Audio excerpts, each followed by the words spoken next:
call to order the council meeting of the 18th of September. Place your right hand over your heart.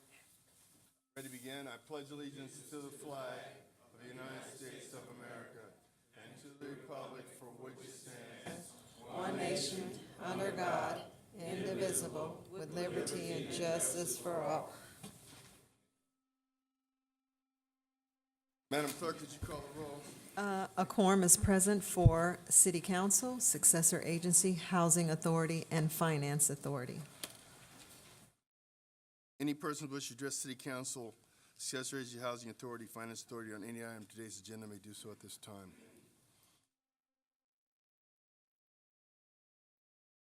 Good afternoon, everyone. My name is Derek Sale. I'm speaking on item 5, the Economic Community Development Department. So it's like we're getting into an exclusive negotiating agreement with Prairie Station about public land.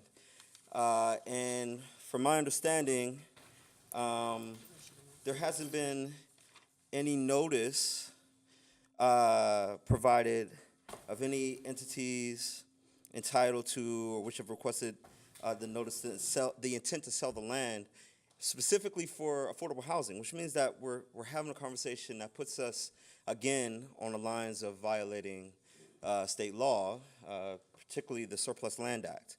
And you know, specifically when the city disposes of surplus land, it must first send a written notice to sell the lease of the property for the purposes of developing low or moderately income housing or parks and open space.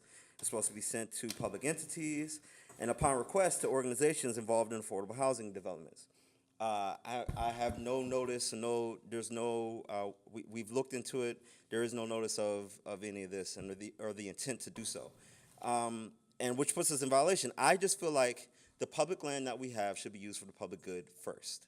The development that we're talking about is all market rate housing. There's no affordable housing that is in the development at all, and no talks of it at all. And the ENA for the parcels 16 through 19 that are identified in Inglewood's long-range property management plan, you know, it's public land. So I'm just here to talk about it from the standpoint of making sure that those of us who are in the city now, those of us who are residents now, have an opportunity to be a part of the future of Inglewood that you are developing. You clearly have a plan. That's all well and good. But we just want to make sure that those of us have the opportunity to be included in the plan. You have spoken in the past about all the different the developments that you have for affordable housing, but it's not enough. We know that, you know that, and so when we have these future developments that are coming up, we should be having the discussion to make sure that there is opportunities for those of us who are here now, not just those of us who will be here in the future.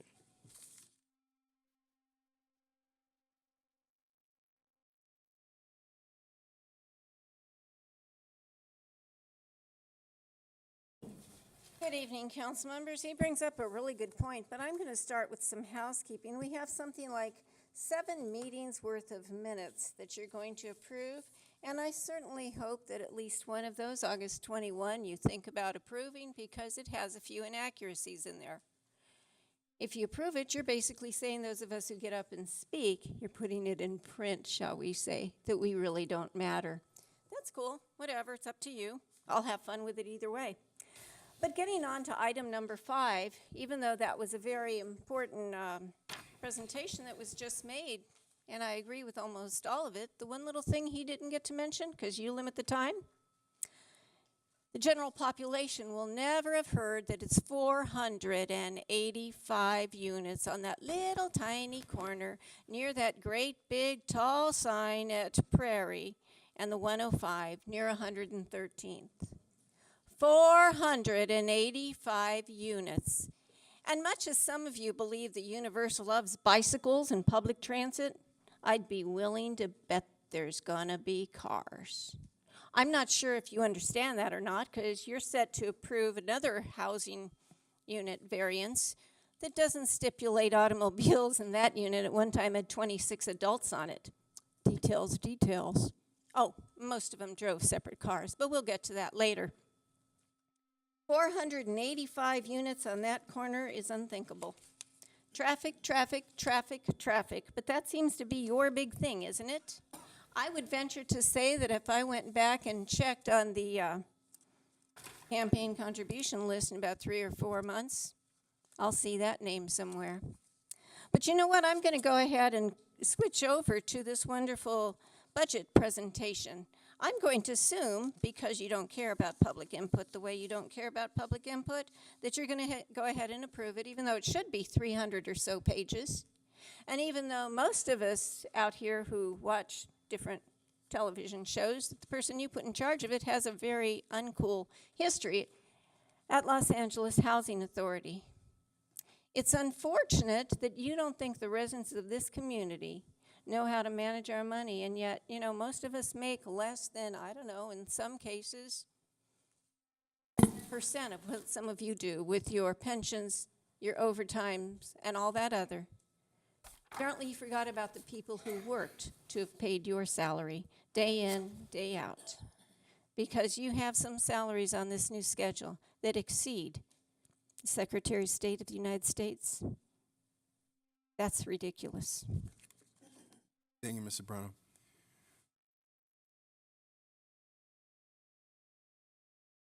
Good afternoon, Mayor, Council, and staff. I am here to talk about a meeting that I was at a couple weeks ago with the commission meeting. They are talking about building affordable housing over by Redondo, over there by Centinela Park. And they're talking about 1,000 units, very affordable, 1, 2, 3 bedroom units. They will start construction maybe next year and hopefully finish by 2024. The developer came to the meeting and I heard it very well. 1,000 units of affordable units, very good for the city of Inglewood.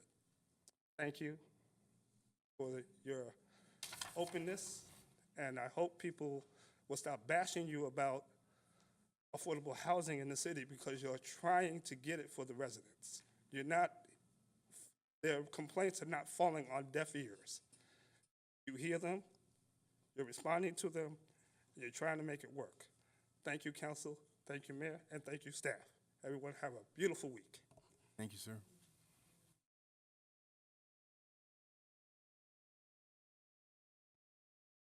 My name is Willie Agee, and I live in the beautiful city of Inglewood. You know, everybody's concerned about low-income people, but I think personally that the city of Inglewood is going beyond what to do. But one thing about me, we elected 5 people in this city make the decision as to which way this city will go. And they're sitting up there right now.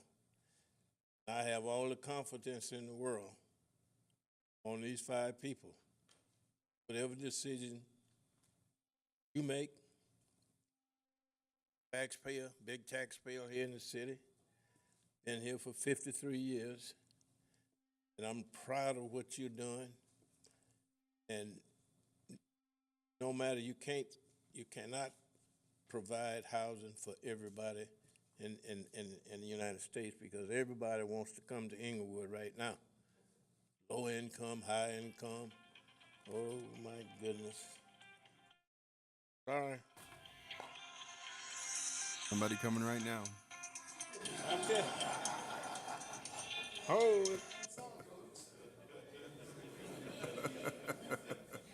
I still got minutes. But anyway, everybody wants to come to Inglewood now. We can't afford low-income property for all these people. And what I understand, the property that we referring to, you can't build houses on it anymore. You know, if I was living in that area, and I live 1 block away from it, if I felt that way about it, I'd be glad to get all the money that they're willing to pay you for. I'd be willing to go back to Alabama and live on that 120 acres I got back there. And I'll sell it to somebody that want to leave here. Thank you very much. Mr. Agee.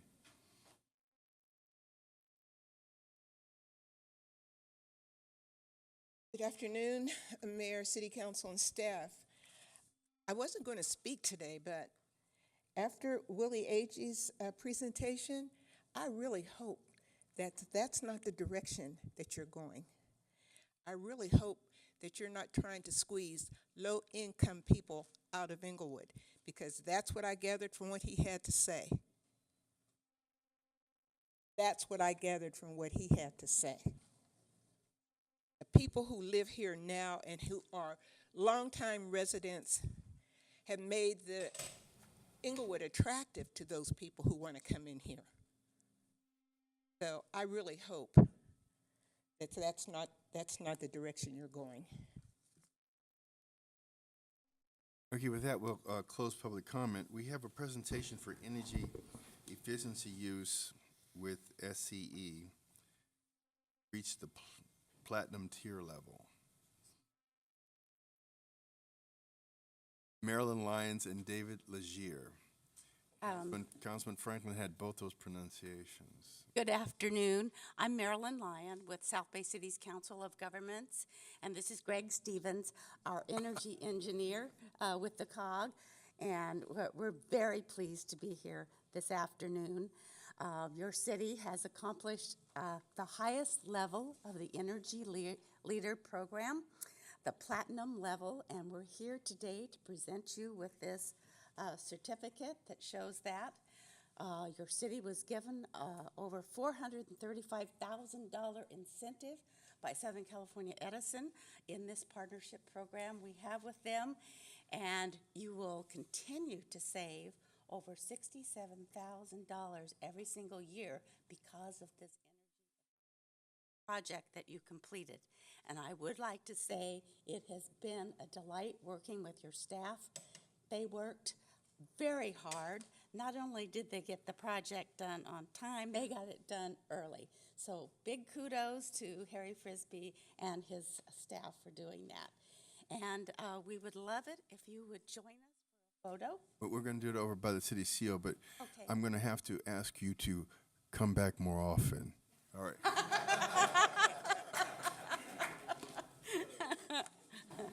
was good. Would you like to take a Are there any public works people, Lewis and Harry? Harry's working.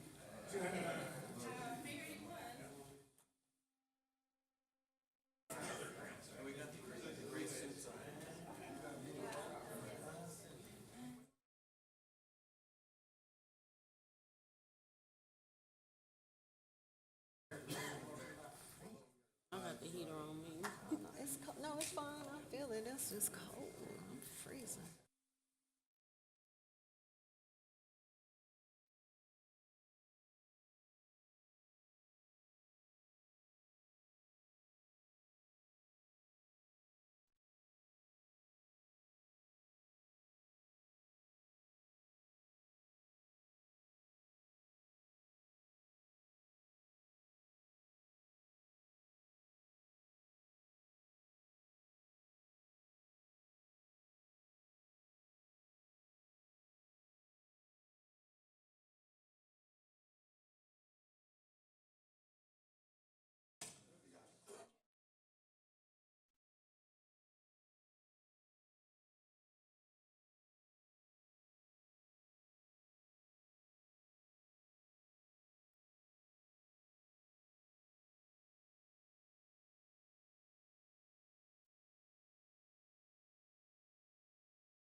Well, the good thing is Miss Lyon tells me we've already received the check and we've already cashed it, so.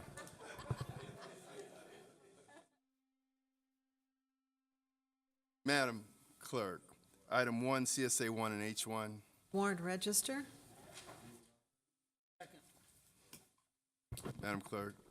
City Council, Successor Agency and Housing Authority members, Dotson. Aye. Padilla. Aye. Morales. Aye. Franklin. Aye. Mayor Chairman Buds. Aye. We're going to do the consent calendar first. items 2 through 8. So moved. Second. Madam Clerk? Council members Dodson. Aye. Padilla. Aye. Morales. Aye. Franklin. Aye. Mayor Buds. Aye. A1. DM1. Oral reports from City Manager's Office. CC1. Thank you, Mayor. I just wanted to give out a friendly reminder that October the 22nd is the last day to register to vote. And I've been doing some voter registration these last couple of weeks, and they've been turning out pretty good. And you have to do this for the November 6th election. So please, even if you need to change your address or something of that nature, you can do that as well. But it all needs to be done by October the 22nd. Right. Thank you very much. CT1. Madam Clerk? Monthly Treasurers Report for the month ending July 31st, 2018. Receive and file. CT2. Thank you, Mayor. I'd like to give a treasurer's report as of July 31st, 2018, and the funds under management.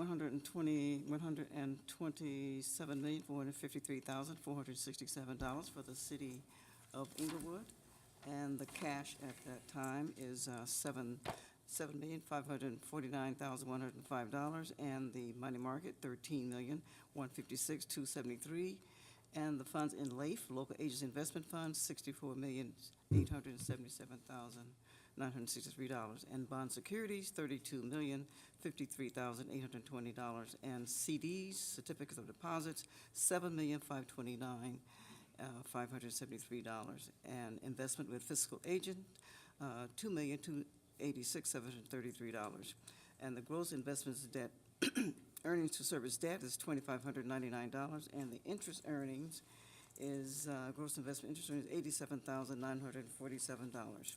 Successor agency funds under management, total cash and investments $58,817,012, and checking and savings $11,824,933, money market $21,740, bond proceeds $32,217,747, and funds with fiscal agent $14,752,592.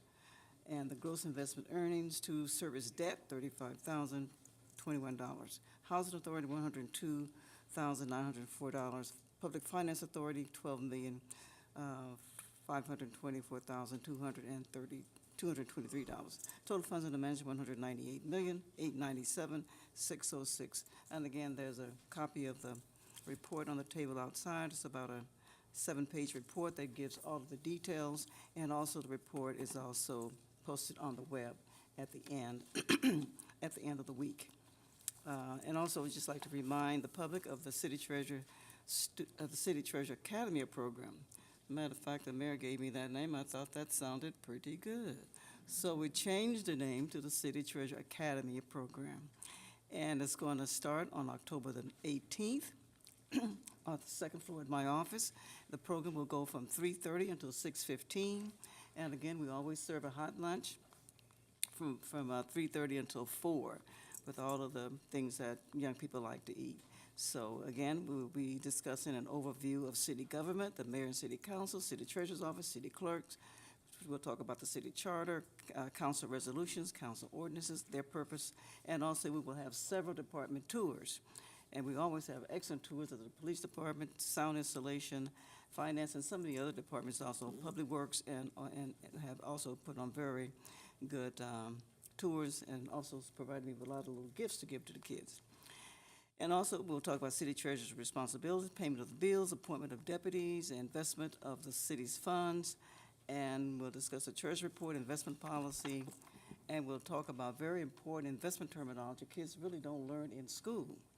Like, what is interest, what is compound interest, how does it work, how does money work?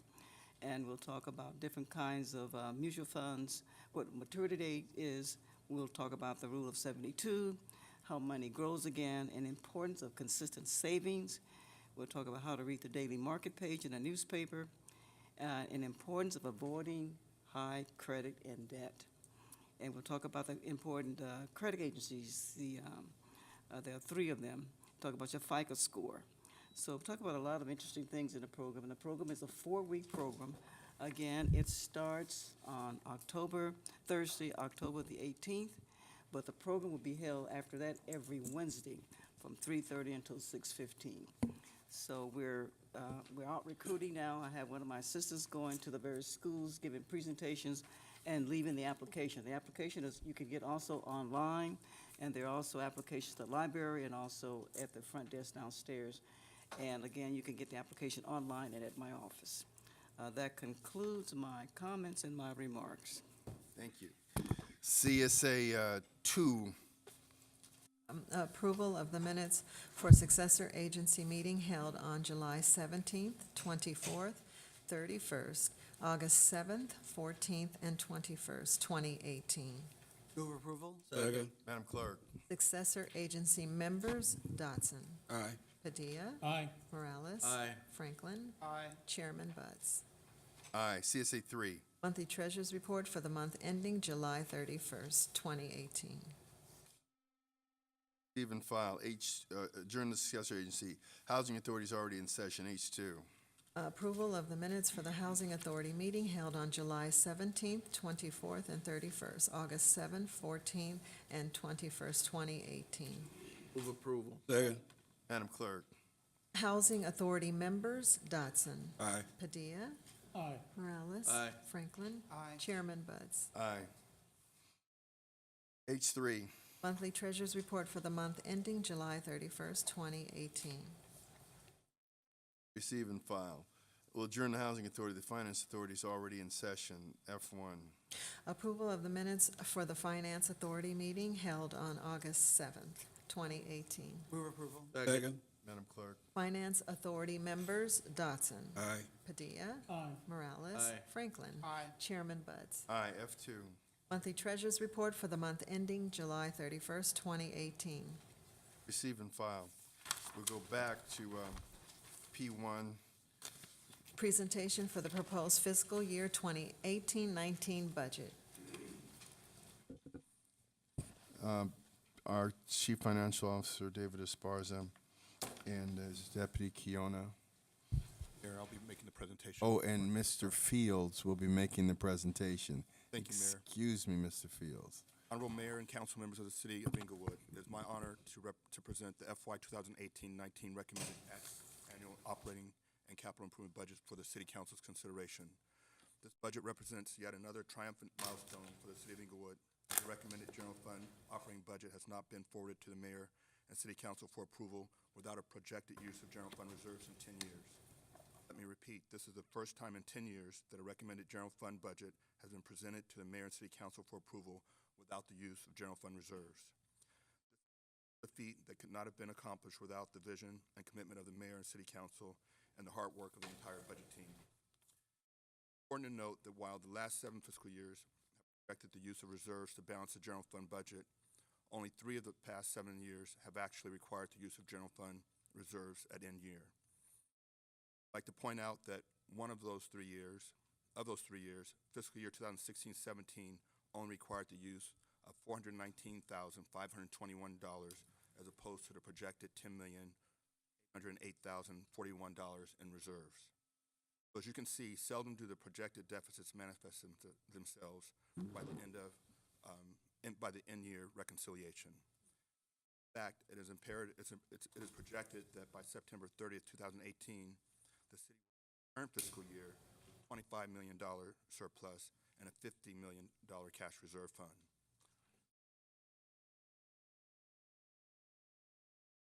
FY 2018-19 general fund expenditures of $128,016,272 will be funded by an estimated $128,072,451 in revenue. This will result in a projected surplus of $56,179.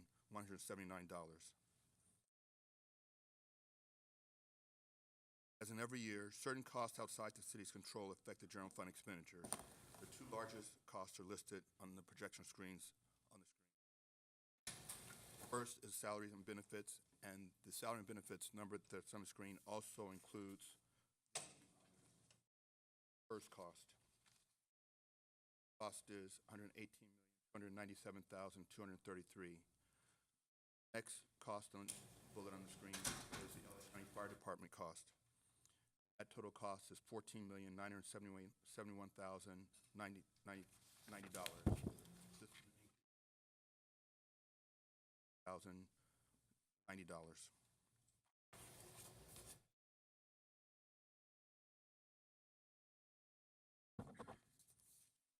That, Mayor, what I'll do is I'll turn it over to Kiona to go over the details of the budget and presentation. We'll be able to answer any questions that the council may have. Thank you, Mr. Fields. Mr. Esparza, are you going to take it from here?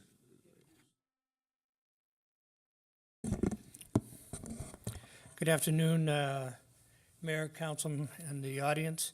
I'd like to introduce my senior budget analyst, Kiona Buchanan, and also three other people that are in the audience that also assist in this presentation behind the scenes. And that would be Sharon Koike, the Assistant Director of the Finance Department, Yolanda Douglas, who is actually a member of the Police Department, but works on the budget as well for the police and for the city in general.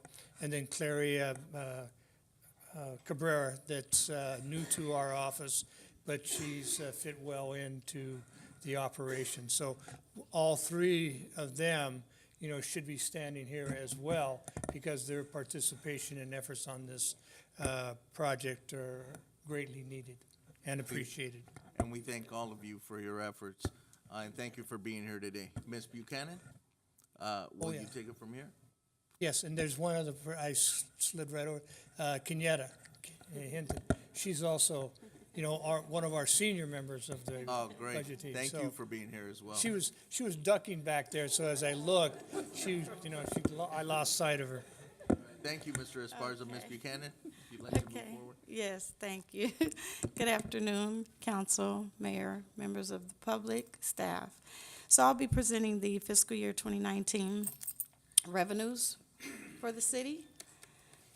So here we have the total citywide revenues are projected to be $238,157,490.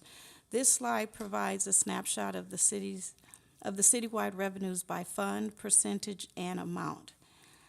As you can see there, on the pie chart there, more than half of the citywide revenues are allocated to the general fund, over 53.8%,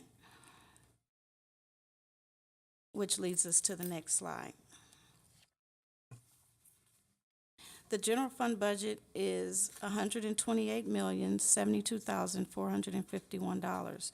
This slide also provides a glance of general fund revenues by category, percentage, and amount. The fiscal year 2019 general fund revenues are 16% higher than fiscal year 2018. Of these categories, the revenue sources with the most significant increases are within other revenues. The other revenues, as noted at the bottom there, includes $15.5 million for the City of Champions Revitalization Project revenues. It also includes $7.5 million of Hollywood Park mitigation revenues. We're anticipating $5.7 million in our sale of fixed assets, as well as $2 million of non-resident construction taxes. In addition to those other revenues, there are various other taxes included that makes up the $41 million. The other revenues makes up approximately 33% of our general fund revenues of $128 million. With that, I'll be providing some discussion related to some of the categories included in this presentation, which will be on the sales and use tax, our property tax, business license taxes, transit occupancy tax, card club license fees, and motor vehicle in lieu tax. Our first category is the sales tax. Our sales tax revenues are projected to be $15.4 million for fiscal year 18-19. But for presentation purposes, as noted there as well, we're showing the total sales tax growth for 18 at 17.1 million total, and for fiscal year 19 at 17.6 million, which includes the 1% subvention for construction-related sales tax. That comes from the stadium. We've presented this slide to show not only the sales tax, but the construction portion of the tax, which is normally captured in the revitalization revenues, but we wanted you to see in actuals what those numbers would look like in total after the year once they're completely collected. Next is the property tax revenues. Our property taxes are estimated to be $18.2 million, which is approximately $478,000, or roughly 3% higher than last fiscal year. This increase is largely attributed to the net taxable value increase of $4.8 million on the assessed values of all taxable properties in the city of Inglewood. Next is our business license tax. The business license tax are projected to be $6.2 million for fiscal year 18-19, which is roughly 8% higher than our current fiscal year. This increase is attributed to the increase in business tax applications for all the new businesses in Inglewood.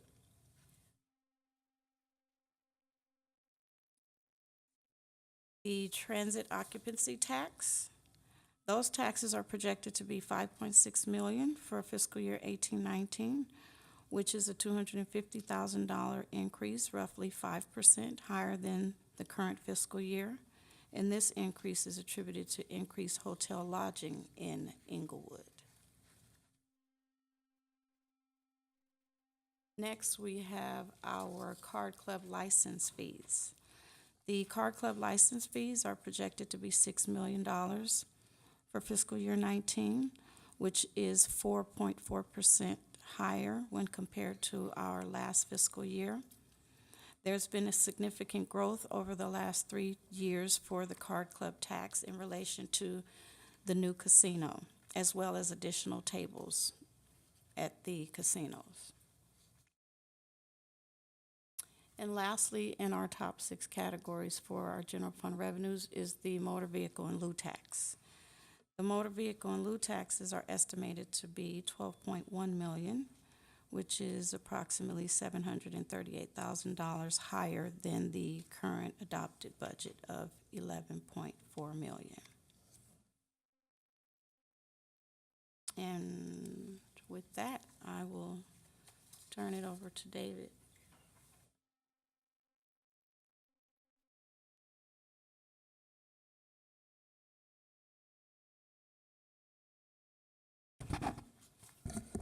Thank you, Kiana. I will talk about the expenditures for fiscal year 2018-19. And with that, this is the first slide, is the all proposed citywide expenditures by funding type, amount, and percentage. You can see that the total expenditures of $257,869,416. And, you can see how it's divided up amongst the various funding sources as well. The general fund accounting for almost 50% of all citywide expenditures at 49.6%. And then you have grants, assessment districts, and all the way through debt service, as well as special revenue sources.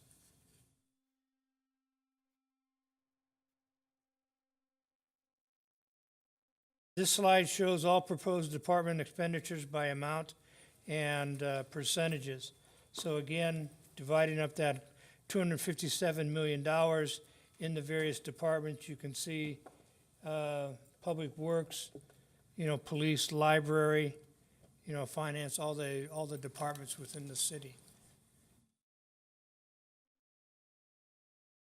This slide presents all the general fund expenditures by departments, and you can see that as the, once we go down to 128 million, how that is divvied up between the various departments as well.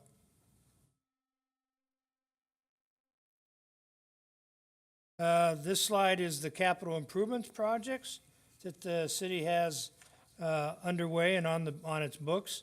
This is general fund expenditures. I'm sorry, I just skipped one here.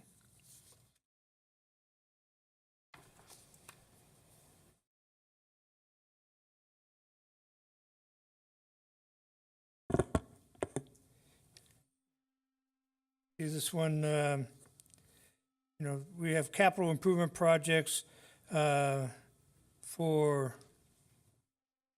you know, coming, this is the sources of funds, which would be, you know, different, you know, the general fund, Prop C, Prop A, gas tax, state gas tax, and, you know, the various special funds from sewer, water, and then CDBG, which is HUD. This gives a list of the categories for the public and the capital improvement projects. You can see streets and roadways. There's 12 projects for a total of $24.6 million.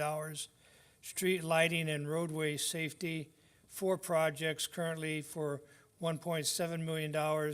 Facilities, 6 projects for 1.5, sewer for 4 projects for $1 million, and you can read the rest of them, totaling a total of $30,183,832.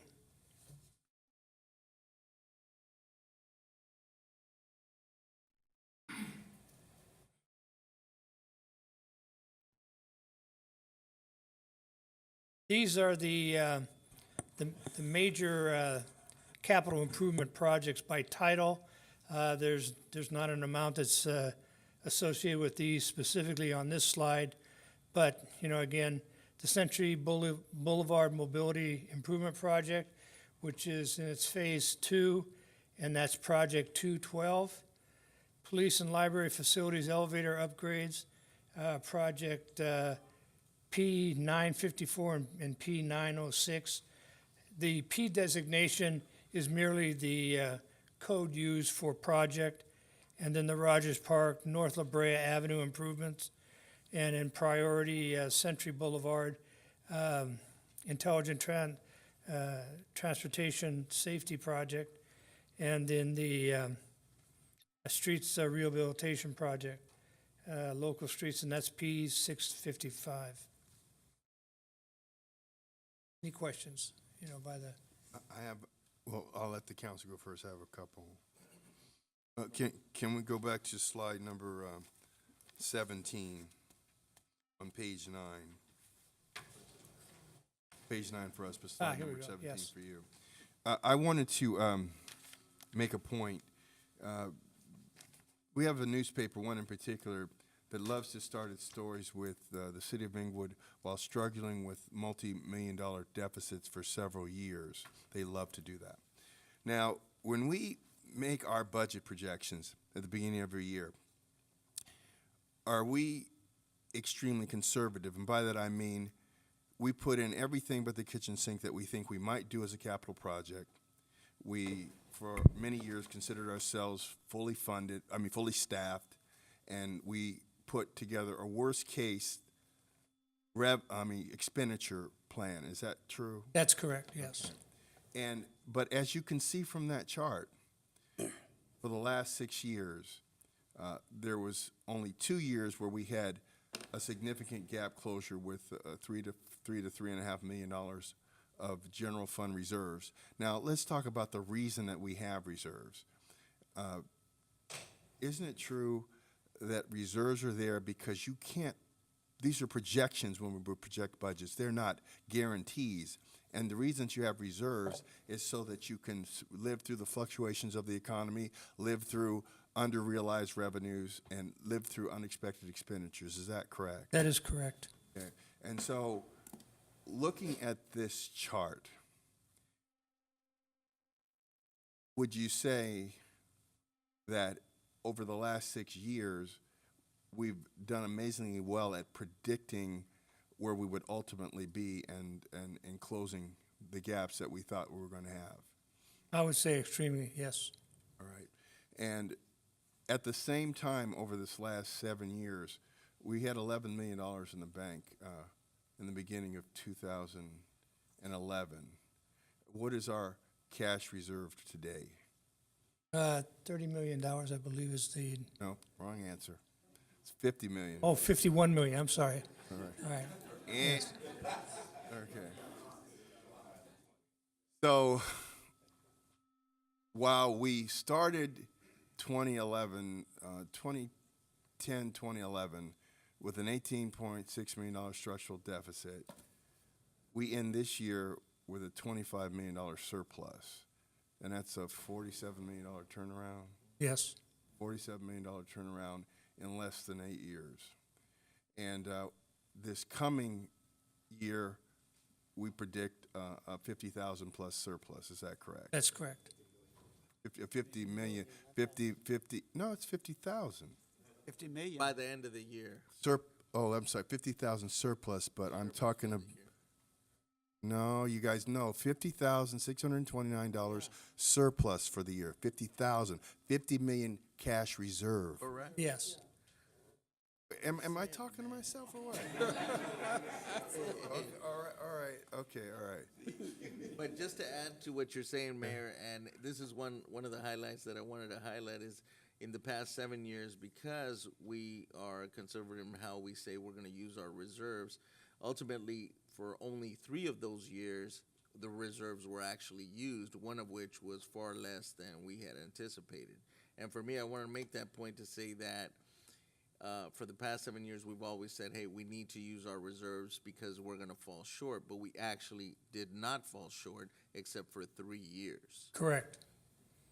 And isn't it true at that same time, we've allocated, and Mr. Atwell will know this if you don't, at least $1 million in addition to our gas tax revenues of about $800,000 we receive a year, so that we could do $1 million more worth of street projects by alternating east to west with Crenshaw as a dividing line. That is correct. And that is why we've been able to accelerate our street repairs, alley repairs, and sidewalk repairs. Is that Yes. correct? All right. I don't have any further questions. Mr. Franklin? So, first of all, in our lean years, we actually had the exposure in 2010 of dealing with layoffs. We actually had all the electeds, department heads, took a 10% cut in their salaries. Now we are now blossoming into the quality years where we can now say we have a significant reserve. I want to be mindful that great that we're having all this construction going on and our revenue is soaring, but we also want to make sure that, who's that?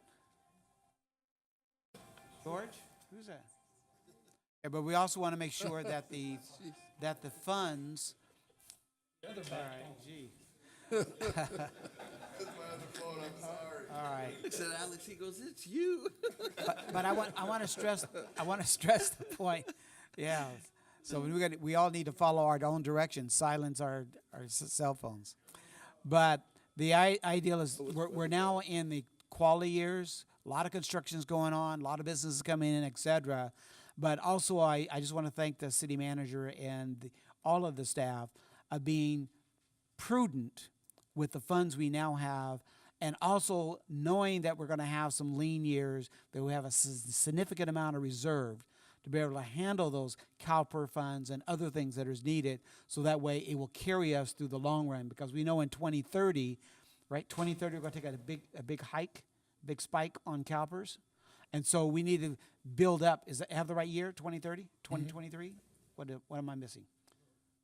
2030. 2030, yes. Yes. So with that spike coming up, we need to make sure that we have enough reserves to be able to handle that, and we are well on our way to make that happen. That is The other correct. thing I want to raise to the residents that are listening, to identify that these capital improvement projects of over $30 million, they were identified by the council, the mayor, and the public works department, et cetera, of the needs you've said that you wanted done in the community. So if you have this issue regarding street repairs, pothole needs repair, trees need to be trimmed, sidewalks need repair, ADA compliance, et cetera, those projects were taken under consideration.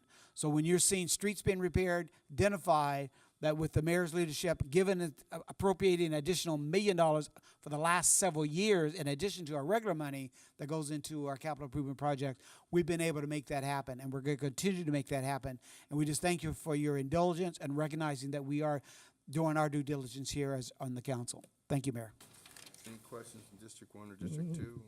Not a question. No, Mayor, not a question. Just a comment. One comment is, you know, the mayor always said he wanted to be an attorney when he was growing up.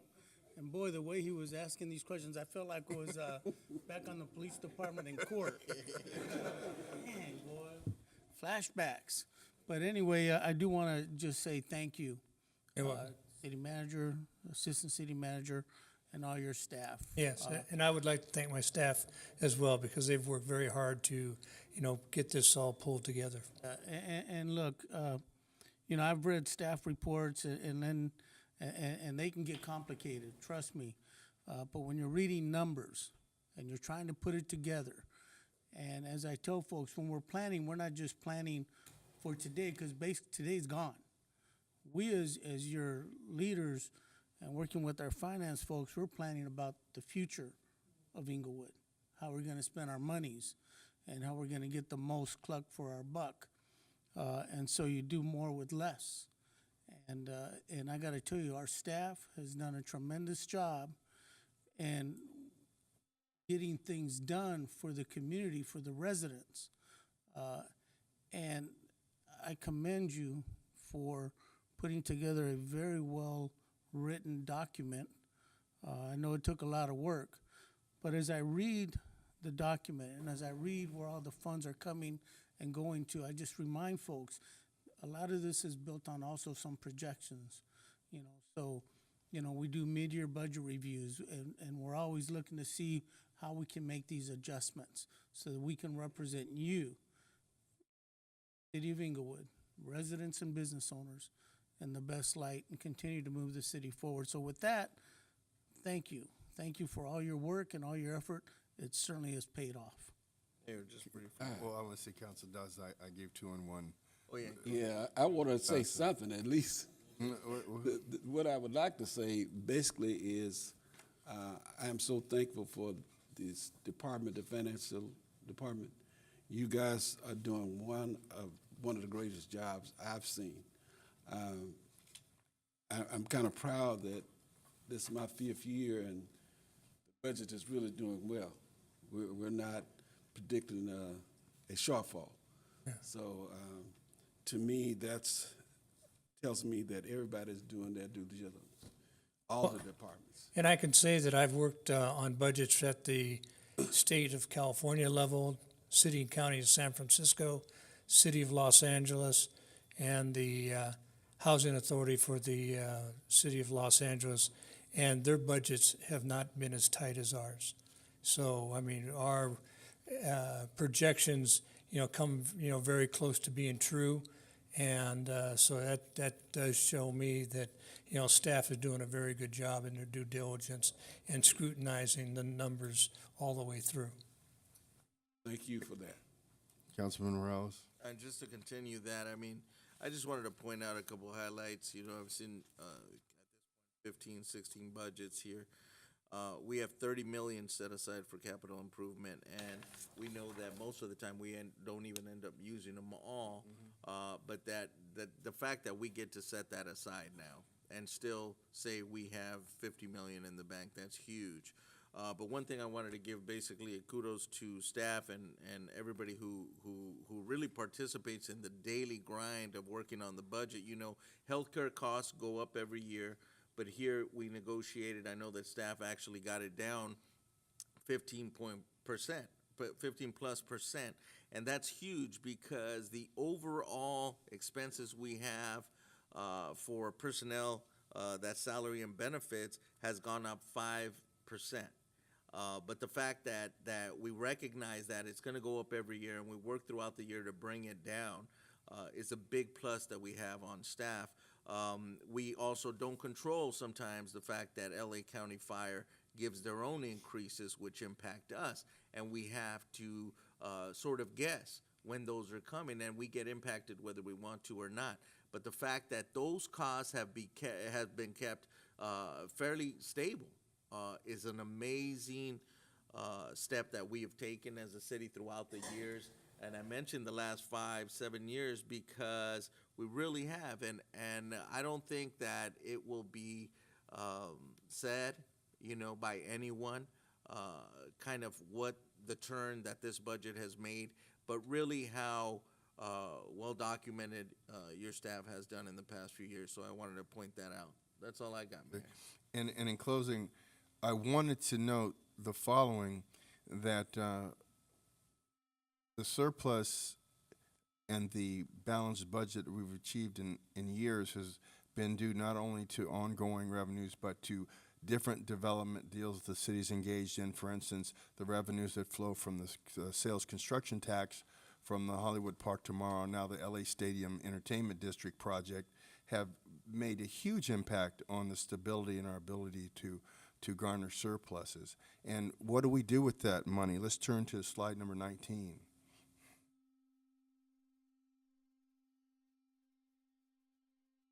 We plan on spending close to $25 million on streets and roadways projects, $1.7 million on street lighting and roadway safety, $1.4 million on city facilities, $1 million on sewer, and $786, almost $800,000 on water system improvements. These are things that are not going to drain the general fund. These are planned and programmed in this budget. And if we're unable to complete all these projects, it actually is going to increase the projected surplus for next year. So instead of doing like we did in years past, prior to 2011, we actually are managing for the future to improve the city as opposed to struggle to get by year to year. We would program capital money, but the reality is there wouldn't be the money in the budget to do the projects. Now we actually have the money to do the projects as opposed to use them just to go on with ongoing expenses. Yes. So I want to thank you, Mr. Esparza. I want to thank your staff, and we really appreciate the presentation. Thank you. Thank you very much, Mayor.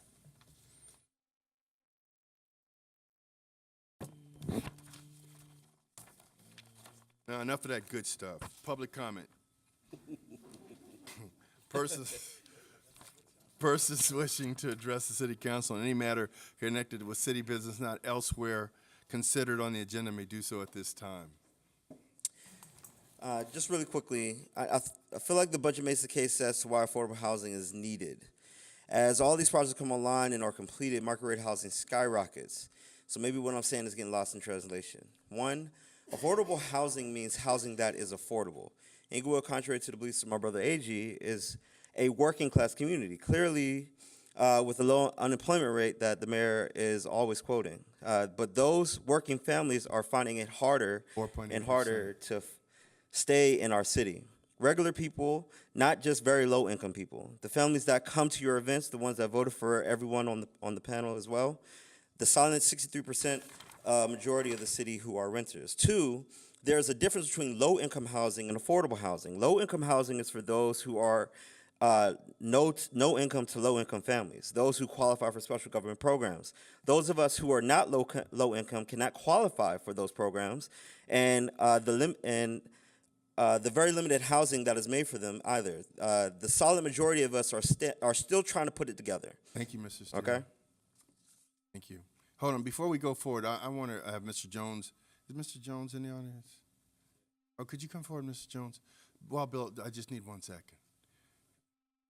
Let's talk real quick about the last speaker, and I think he spoke earlier about the Surplus Land Act as it pertained to the Imperial Prairie proposed ENA. So could you? Is somebody talking? Okay, so could you address the issue as to whether that land parcel falls under the restrictions of the State Surplus Land Act? Yes, sir, Mr. Mayor and members of the board. First of all, when you talk about the Surplus Land Act, you have to talk about the definition of what the statute actually says in terms of what constitutes surplus land for purposes of the disposition process that the Surplus Land Act describes. And I just happen to have the definition here that talks about what surplus land is with respect to any public or local agency. It says, and this is, again, Government Code 54221, and it talks about the definition of surplus land. It says, as used in this article, the term surplus land means land owned by any local agency that is determined to be no longer necessary for the agency's use, and then it says, except property being held by the agency for purposes of exchange. The property at Imperial and Prairie that we're talking about, that is the subject of the ENA, was acquired firstly by the city pursuant to the dissolution law, the redevelopment dissolution law. So the property was never acquired. And, well, let me back up. Under the dissolution law, it requires that any property that's conveyed to the city pursuant to the dissolution law is conveyed to the city for future development. And that was the statute we used to convey the property from the former Inglewood Redevelopment Agency to the city. And as a consequence of that, that property was never intended to be used for any public purpose by the redevelopment, by the city. Let me stop you for a minute. So to simplify that, if we were to abandon the City Hall site and tear City Hall down, and we were going to sell this land was prior used for a public purpose that we felt we no longer needed it for because we're going to build a City Hall someplace else. Would that fall under the state surplus? That would fall under and be subject to the State Surplus Land Act. Because we had used it for a public purpose, we abandoned that public purpose, and now it is surplus land. But this land that was purchased, we never had a city use for it, and we bought it through redevelopment. Is that correct? That's correct. Now, one more thing. When you do affordable housing, there has to be a capacity to write down the land so that the housing provider can make a profit because he gets a discount. And in exchange for that, he gives 50-year affordability covenants. Is that correct? He gets 45 years. 45 years. I'm sorry, you're right, 55. Yeah. All right. I just did that to make you, right. I just made to let you correct me. So you get 50-year affordability covenants. But this land, when it's disposed of, don't we have to split the proceeds with all the taxing entities, the college district, the sanitation district, the county, and so forth? You are as a matter of fact, you're required to enter into different, what we call compensation agreements under the dissolution law to maximize the value of that property, to make sure that each and every taxing entity gets the largest share of, the highest fair market value, which translates into their percentage share of those sales proceeds. So let's carry this further. So the dissolution of this land is actually prescribed by dissolution law, and we have other entities that have a vested interest in seeing that the maximum sale price is derived for this land, so they receive the maximum return for their share of the dissolution of the property. That's correct. Okay. So not only is it not surplus land under the aegis of the Land Act, we also are forced to get top market, fair market value for the price so that we can split the proceeds with the entities that are waiting for their share. That's the requirement of the redevelopment dissolution law. And I just want to add one more thing as a point of clarification on this. There was an attempt by the state legislature to require the Surplus Land Act to apply to land owned by successor agencies. That bill was Assembly Bill 2065. That bill died in the committee on February 25th of this year. So in the effort to even make successor agency or former successor agency owned properties, which this is, subject to the Land Surplus Act, failed in the state legislature. So that was proof that it doesn't apply because they attempted to enact legislation that would make it fall under the Surplus Land Act, and that legislation failed. Is that correct? Correct. Okay. Thank you very much, Mr. Jones. And then real quick, when it comes to affordable units, actually, you know, I appreciate Mr. Bailey, but the project on Redondo near West will be 100 units. 50 of them will be affordable. We are working on 40 units on Lyman Eucalyptus. at Lyman Eucalyptus, is Path Villas, and we're working on another project that will be between 83 and 100 units with an affordability component on Beach Street. So in addition to the city having more affordable units per capita and whole numbers than anywhere in the South Bay, I like that ring better than mine, than anywhere in the South Bay, and having lower average rents than anywhere in the South Bay and Los Angeles and the state of California, we continue to build affordable units. And here's one last fact to leave you with. The city has been in the business of providing affordable units since 1969, when I think the redevelopment law came into effect. And of all the affordable units that the city has opened, 43% of them have been opened in the last 7 years alone.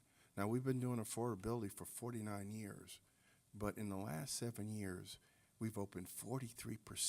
So how anyone could come here and say the city doesn't care about the broad spectrum of people is ludicrous. I defy you to go to any city, and see if 43% of their affordable housing stock has been opened in the last 7 years. Where you should be in the other cities in the South Bay talking about this, is what I would think, because every unit can't be affordable, but we sure are trying to make a plethora of units available here. All right, thank you very much. Council comments. Oh, I'm sorry. Doggone it. Come on up, Mr. Parker. Oh, Wild Bill. I'm sorry. Wild Bill, come on. You, Mr. Wild Bill. Fine, we don't care. No, you go ahead. Okay, I'm Wild Bill Widener and Inglewood family. I went on my way up here today. I noticed 4 of these scooters sitting on the corner of Manchester and Eucalyptus.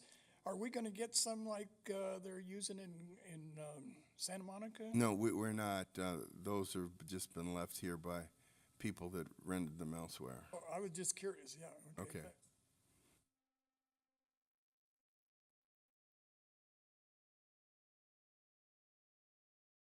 Alfonso Jr.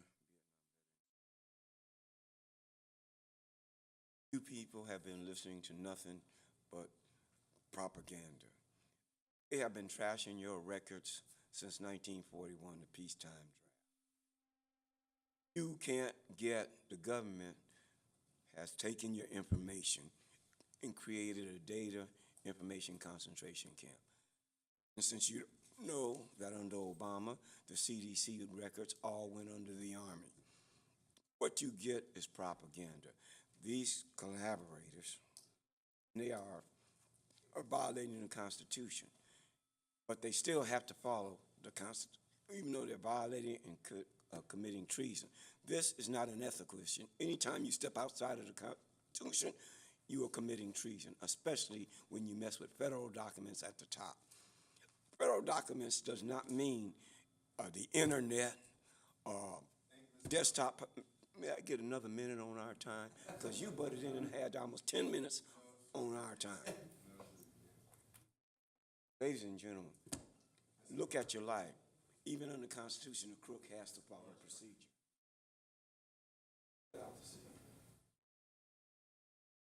Parker.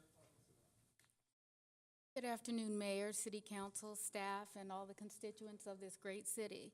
I've come to several of the meetings over the last several weeks, and it seems that there seems to be some personal issues that are being brought up. There's a lot that's going on in this city, and the trajectory of this city is going upward. I don't understand. If you have a personal gripe, then, and I'm going to say this, you can't record me. You don't have my permission.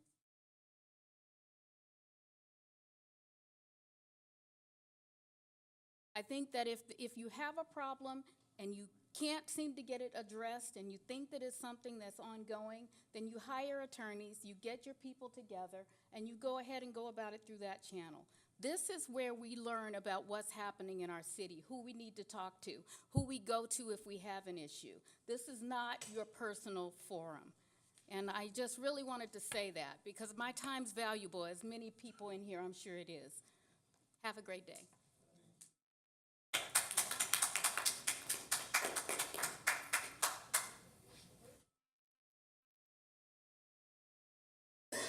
Hello, Council. I just wanted to present a charity event that we're having. There's a tour going around America called the Christmas Cantata. It's going to be held at the Terrence Theater in Long Beach. This is going to help our orphans and our veterans. I am very honored to be a part of this tour. There's going to be 3 different acts. We're extending invitations to everybody.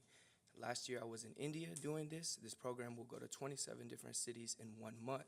This is the type of organization that is reaching the youth and empowering the youth, not only on the outward things, but on the inward things. It's a nativity scene of Jesus, then there's a family scene, and then there also is going to be the famous choir. They're #1 in the world, and we want to extend an invitation personally to Mayor Butts and Council. My name is Adam. I thank you so much for your time. Please remember this cantata. It'll be around for many years to come. It's going to be the 5th year, and thank you.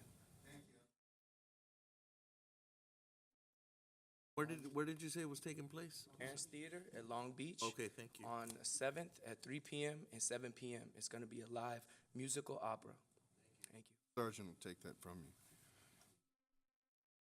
Next. Good afternoon, Mayor, City Council and staff, Ray Davis, 2nd District. I just wanted to take the time to come up and say that I'm having one of those pinch me moments.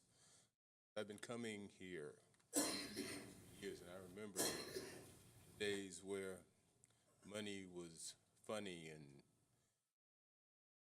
here we are.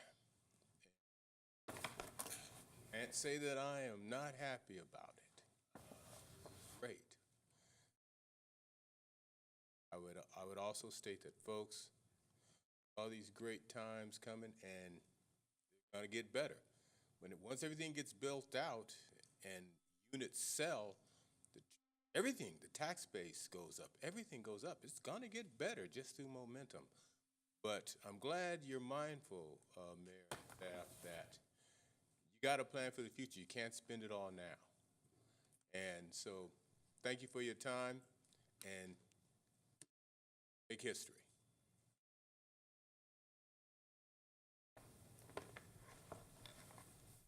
Good afternoon, council members and mayor. First off, I want to congratulate you on your reduction of energy as presented this morning at the meeting. I would encourage, I have been driving around, I've noticed you're using a lot of solar anymore in some of the buildings and stuff. I encourage you to do more of that. Second of all, I want to say something. I come here to this city, I walked in this chamber about 7 years ago, and I seen a zoo. I seen you guys fighting amongst yourselves, fighting and nothing getting done, 3-hour meetings, 2-hour meetings, 1-hour meetings. Now we have maybe half hour, 45 minutes, because you guys go in your private section here back here and you work out the problems. If you think the stuff you guys do, these people think the stuff you guys do here is done in just a city council meeting, they're wrong. It takes you guys all week to get through this stuff, and it takes a lot of reading. If you ever sat down and even tried to go through the agenda for the meeting every time, try it one time. Just sit there and go online and try and read everything in the agenda and look at all the facts and figures. Well done, I want to say that. And I support you and the council members and the mayor and all the staff that's here. You guys got a great staff, starting with Wanda Brown and going all the way down to the janitor downstairs. Thank you.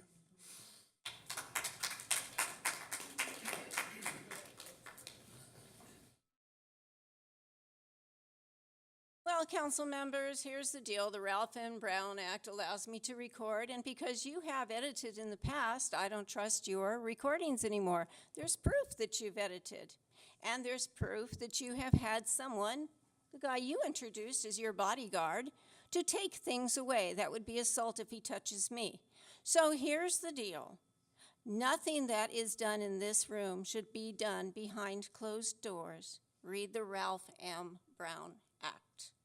And as for that stellar past of one of those persons you were so proud to say, well, maybe we should go on to KCT. What is it? Show me the money? Government gone wild? Yeah. A lot of people said that Bell was in really good shape too. How did that work out? Well, maybe you guys are looking forward to that cozy relationship with those folks.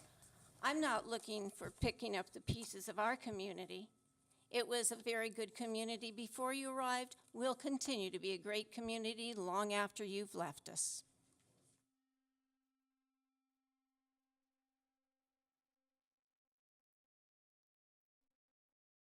Once again, thank you, Mr. Mayor. I hope you had a wonderful event on Sunday for your kickoff. And I would like to just say, Mr. Atwell and his staff and all the city staff that work for the city of Inglewood, congratulations. I was walking down Manchester and went to Eucalyptus. A woman stopped me at the bus stop and said her bus stop was very clean.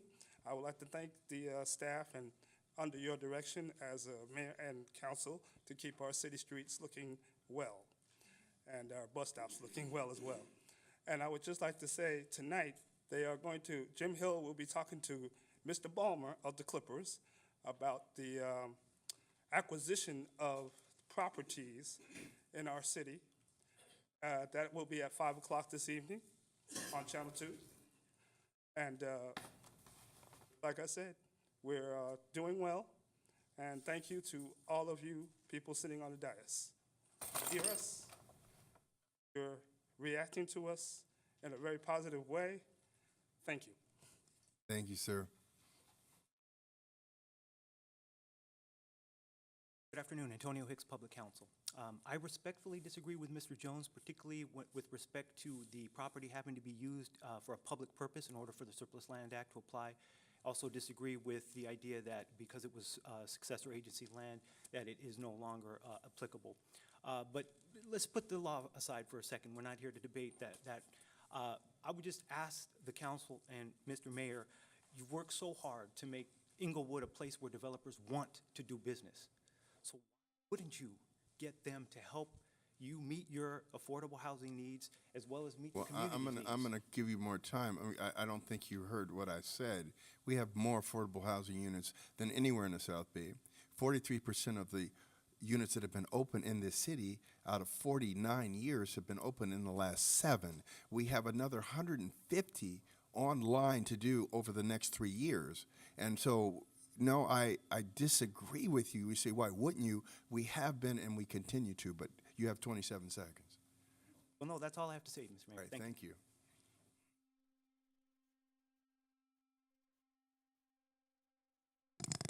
My name is Willie Agee, and I'm so proud of staff. Your presentation was off the hook today. Congratulations, and this is why the city of Inglewood is beautiful. That's why it's going to stay beautiful, because of the leadership we have. Like I say, we got 5 people up here elected, represent and make decisions in this city. That's who I hold responsible for, not these naysayers that get up here talking about something that they don't know nothing about. And keep up the good work. The city is, thank you. Thank you, sir. Come forward, young man. Hello, Council. How are you all?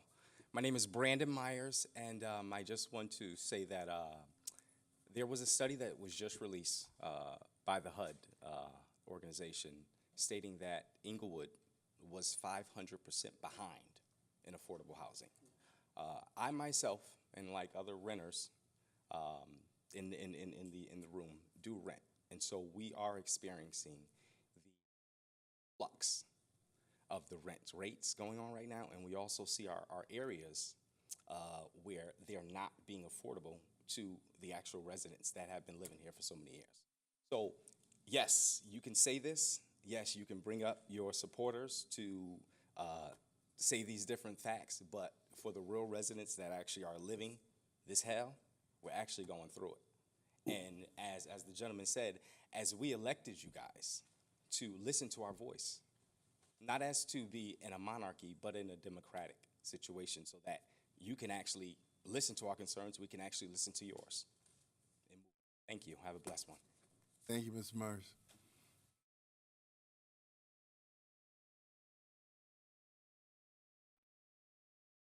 Mayor, Council, Eric Hawley, First District. Great job on the energy and as well as the fiscal for the financials.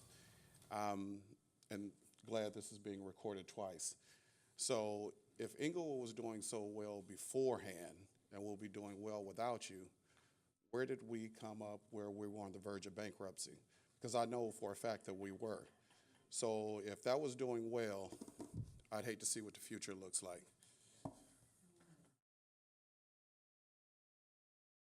And with that, we will close public comment. Council comments, District 1, Councilman Dodson. Thank you, Mayor.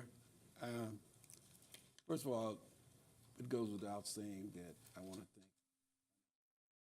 thank everybody who had anything to do with the budget. That is wonderful. And I want to now thank Mr. Brian Walker of the Union Service Department and Peter from the City Traffic Engineers coming out to my Block Club Captains meeting and spending the time to explain everything that the community wanted to talk about. I really appreciate that. You didn't have to do that. And not do I appreciate it, not just me, everybody at that meeting appreciated you coming out and taking your time to do that. So thank both of you. Now, I don't know if you set your calendar, but you should have, for this coming Saturday, the 22nd. I know you got papers at home, you need to get rid of them, but you don't want to put them in the trash.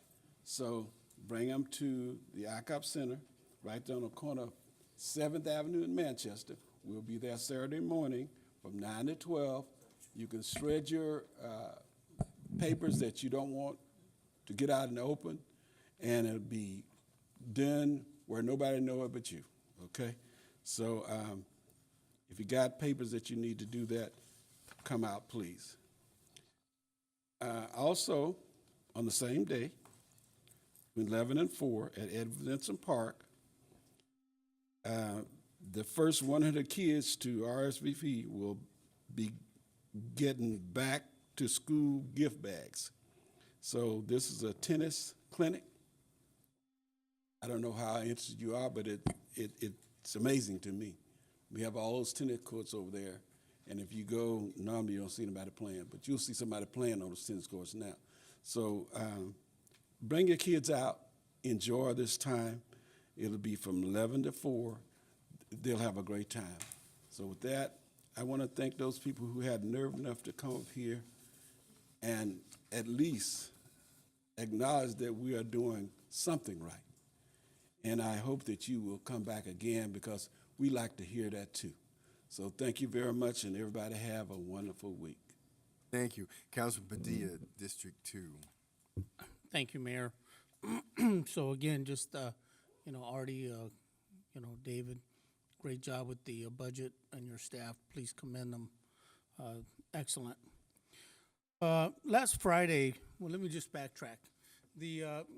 If you're in law enforcement, you go through a police academy, and it's 20-something weeks, 7 weeks long. And at the end of the academy, you do what's called a memorial run.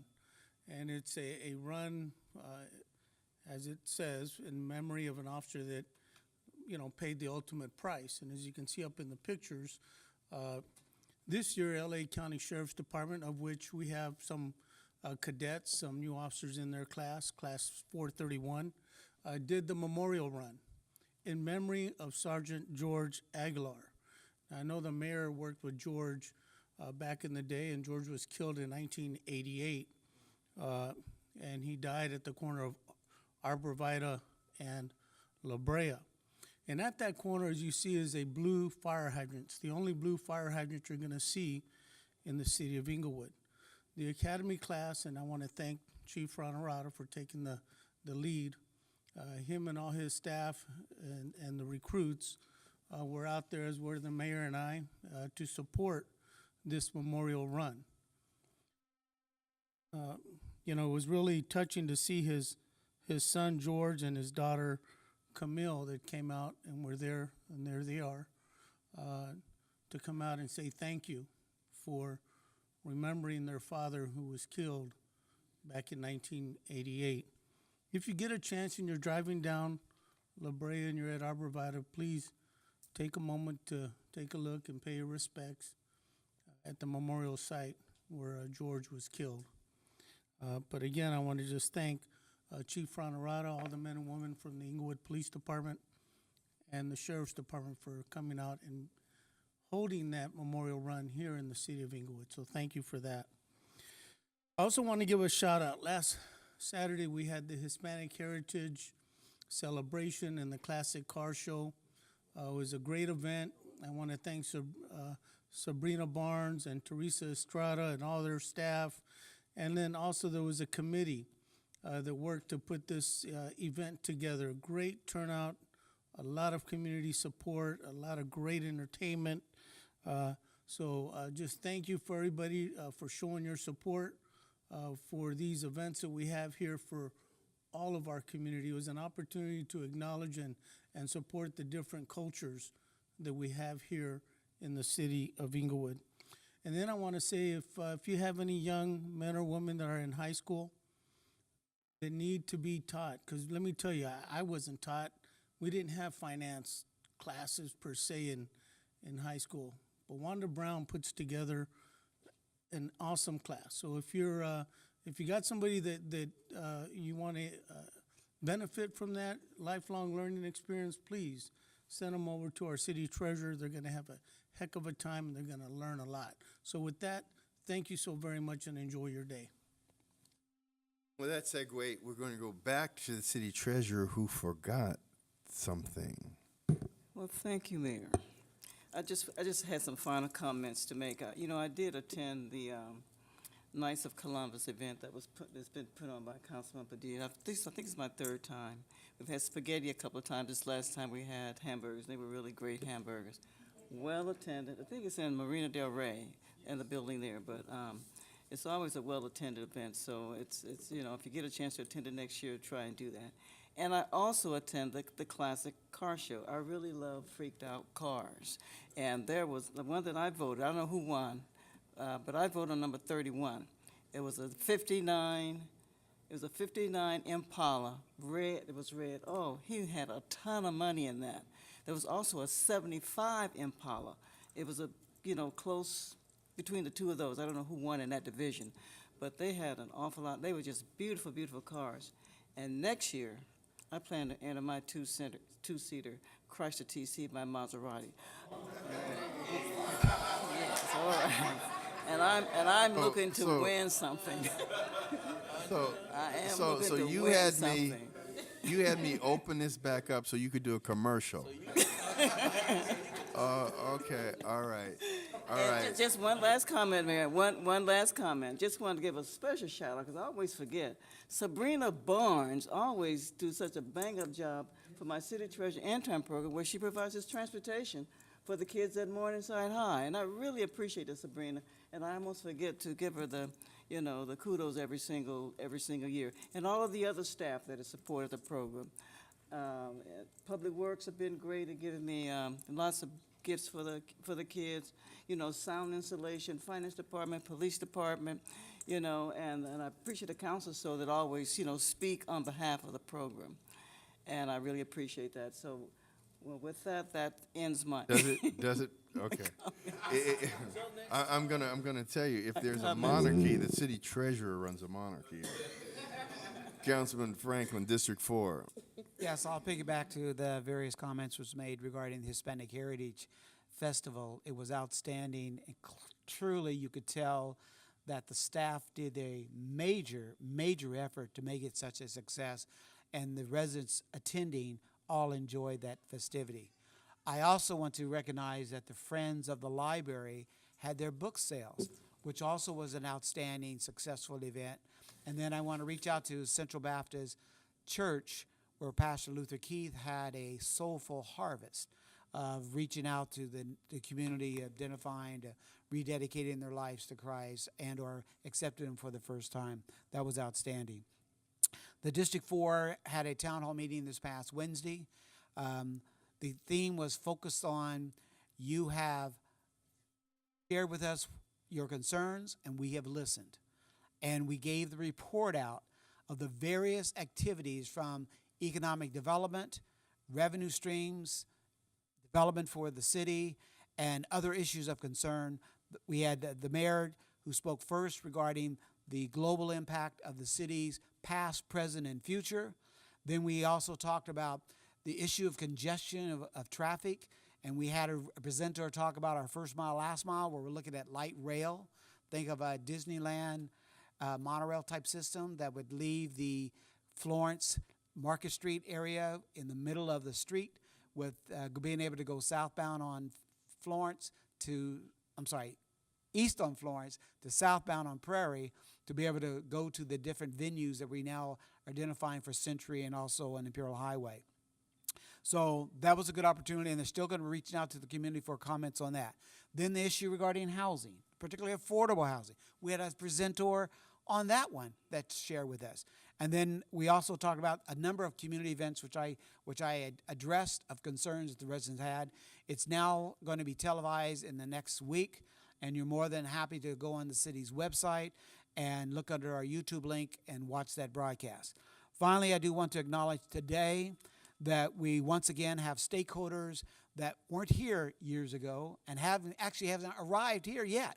And that's the Los Angeles Chargers, who actually embraced our community at Worthington Elementary School of hosting the Play 60 camp.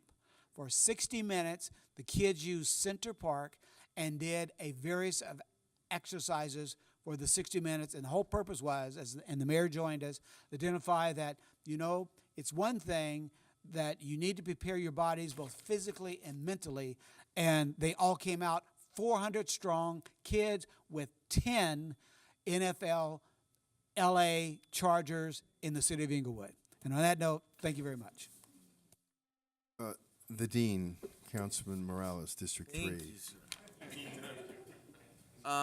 Just briefly, so much has been talked about already, but the Hispanic Heritage Festival we had, that was an excellent event. And when you have those days, you start to remember, not every city can do that for the residents every year. And every year it's improving. That's an amazing thing that we have as a community. I wanted to point that out. Our staff, who gets excellent entertainment and works all day that day, but has worked for months along with the committee, Sabrina Barnes, Teresa Estrada, and many of the members that we honored that day. We also had 2 scholarship recipients, which for that day, that's something new. Councilman Padilla does a great job with the car show, and I know he's there early, leaves late. Those are the things that the community does for everyone, and we hope you enjoy it when it happens. We want you to know that that's what builds a community, right? So we're very proud of that. I want to touch a little bit about the nonprofit, low-income housing, which is a constant here in the city of Inglewood these days, because housing prices, the value is going up. Obviously, rent is going up, just as they do when amenities start to show up. Just as you start to see more high-priced hotel rooms when there's more amenities, the same thing that happens within a city where that starts getting more amenities. So that's nothing new. But the one thing that we have to be careful about is to start to make this an Inglewood issue.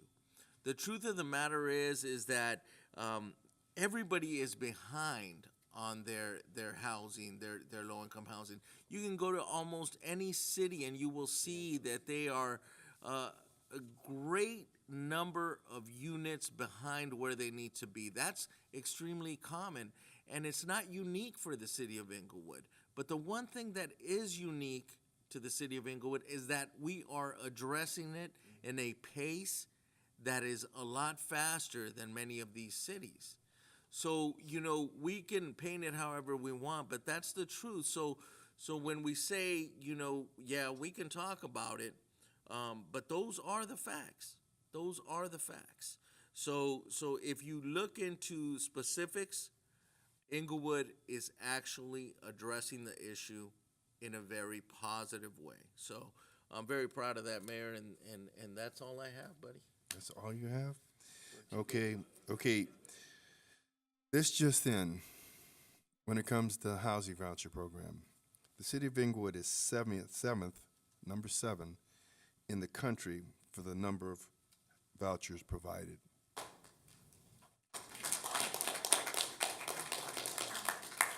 I'm going to say it again. We're number 1 in the South Bay for affordable units provided in whole numbers and per capita. We have between 130 and 150 affordable units online. And I want to tell everybody to pay attention. Okay, this is an election year. Now, as soon as any crime sticks its head up, we have a bad week, police department gets all over it. They arrested 2 murderers in the last 10 days. After a 2-year operation, working in conjunction with the FBI, 11 Legends Crips were indicted by grand jury, facing sentences of 20 years or more. Can't talk about the streets anymore. Florence has been done, Manchester's been done, Century's in progress, started Imperial. Can't complain about trees getting trimmed. We're not only trimming trees, we're taking out the parasite-infected magnolias. We're taking them out. Mr. Atwell and Harry Frisbee's crew is just doing a heck of a job. We used to post those budget figures, projections with all the red up there. You know, we didn't hide anything. We said, well, we'll figure it out. Well, we figured it out. So you can't complain about the budget anymore. Compensated our employees fairly. We bought 25 new police cars this year. We're going to spend $500,000 a year for the next 2 years to replace the entire police fleet, which had 160,000 miles on the average on it. We spent $3 million for a new computer-aided dispatch and records management system. Spent millions to buy new portable radios and mobile radios for our police department that are GPS enabled so that we can track our resources on a minute-to-minute basis. We, 7th in the county, I'm sorry. I'd added an R. I'm finally wrong. Thank you, Councilman Padilla. There are 88 cities in the county. We're 7th in the county in vouchers provided, which is still 7th out of 88. Is pretty good. We, in addition to that, we've attracted 3 professional sports teams in 4 years. We opened the Forums, #1 concert venue state, but the revenues from the Forum are dwarfed by the revenues from the casino. We brought in $6 million from the casino last year. We do about $1.5 million from the Forum. So we've done in 4 years what only 3 mega cities, New York, Los Angeles, and San Francisco, have done in a generation. And we have people come up here and act like the sky is falling because we in Inglewood haven't singularly solved the affordable housing issue in this country. It amazes me. So that's why you know it's an election year, because we have people suing us to stop us from developing on land where you can't put affordable housing, either by law or by the economics of the situation. And then we have somebody that gets up here, and I can't remember exactly what she says every week because it doesn't register with my brain. I can't figure it out. So remember this, and you know this, and people that watch this. This city is on a trajectory like no other city before it. And this city is looking after all components of this city. We are number one in the South Bay in affordable housing, and we're proud of that. And we're proud that we've done 43% of it in the last 7 years alone. So I want to thank everybody for bearing with me on the soliloquy, because I get confused sometimes, because when I read the newspapers, you wouldn't even know the things that we're doing. So with that, I want to close in memory of George Aguilar, someone that came on the same time I did. The Inglewood Police Department was killed trying to apprehend 3 robbery suspects, robbed the gas station on Manchester, and Eucalyptus used to be a gas station there. He was killed, our provider in La Brea.